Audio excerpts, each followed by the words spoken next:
If you've got questions about a Mack residential front loader, we've got answers. This is the first part of our video series on, well, you guessed it, the Mack residential front loader. Stay tuned.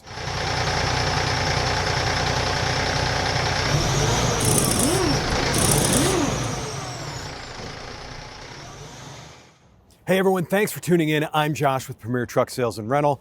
As I mentioned, we are going to go front to back, top to bottom.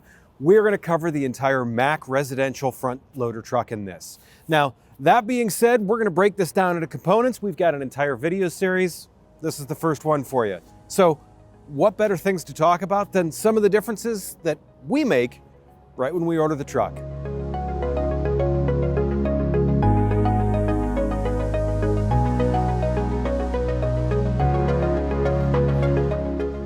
So a lot of this starts out right as we get the truck. Mack's standard warranty is 1 year. We go ahead, we up that to 2 years just to make sure that you're covered.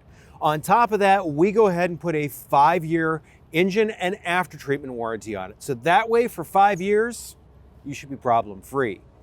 In addition, if there's an issue that requires you to call the hook, the first year and 100,000 miles, that's covered too.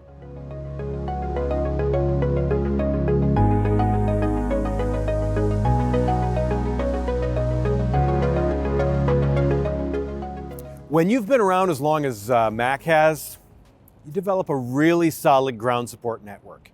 What that means to you is no matter where you're at, you're going to find one of these bulldogs close by where you're going to be able to get some help. Speaking of the Mack Bulldog there, Mack has the guard dog system, which allows you as a fleet manager to see if and what problems there are with the truck, so that way you can make an educated decision on what steps to take care of next.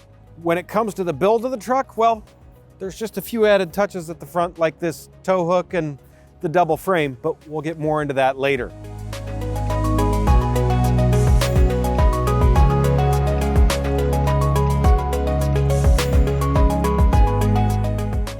Other things that end up on the spec sheet, well, aluminum wheels. We'll cover those a little bit more in depth a little bit later.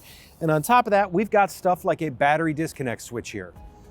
That, the truck's gonna sit idle for a few days, give it a twist, suddenly you're not worried about your batteries anymore.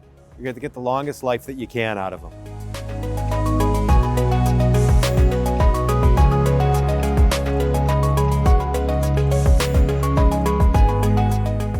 When you see some of the componentry up there, you realize that we're one step closer to what happens in 2023 when this truck will be CARB compliant. That opens up a whole nother world of possibilities. So, speaking of possibilities, I want to thank you for tuning in this week. Make sure you like and subscribe. Next week, we're going to be covering the cab and chassis. So tons of great stuff there. We'll see you then.